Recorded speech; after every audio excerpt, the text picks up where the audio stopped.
koe mo ui koe wahanoa. Mā ke wahi whā, misi tolu lima ke tolu hiwa. Hopo kia o sene o mo ui, e ngahi pēo whakafuri koe wahanoa. O sisu pēa e tau kei, ke ne i he whohe lawe lawe, ke ne lawe mo tawhoi e tau wholau i he wahanoa e mo ui, ke tau whunua. O mea mai, kai whai atu e whanau, ai tala noa o wahanoa o e mo ui.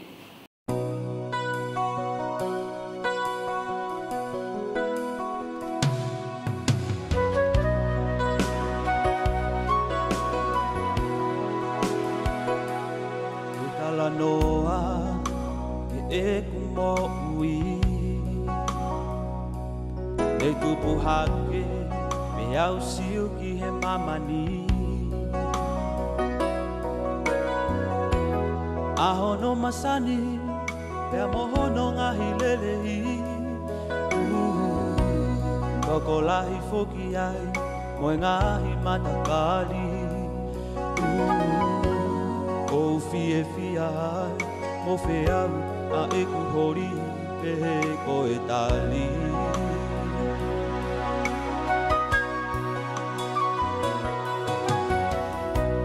Me whai atu pe a e kulaka i he e kuwhiri. O si o ai, ki he nanunga o mamani.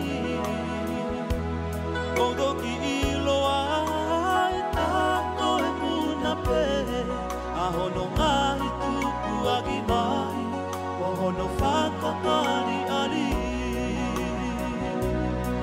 E si hola,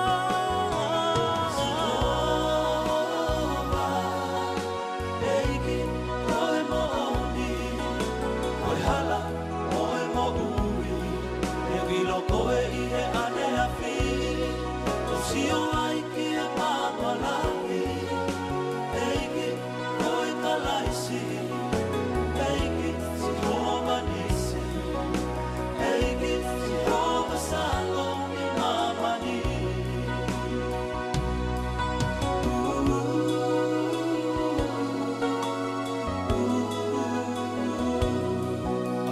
Taha ni ngofo hifo ai, o whanongo ai ki hono malangai, akala isi moe ngau e nai whai, e whunga kolosi.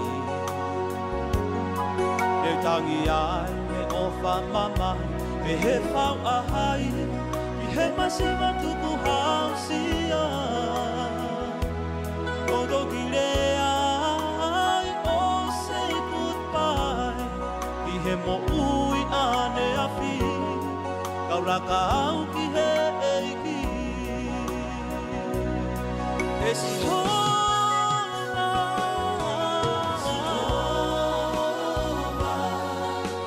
eiki, koe mo eiki, koe mo hala, koe mo ui, e wilo koe i he ane a whi, o si o ai ki e mama, si o ai ki e mama laiki.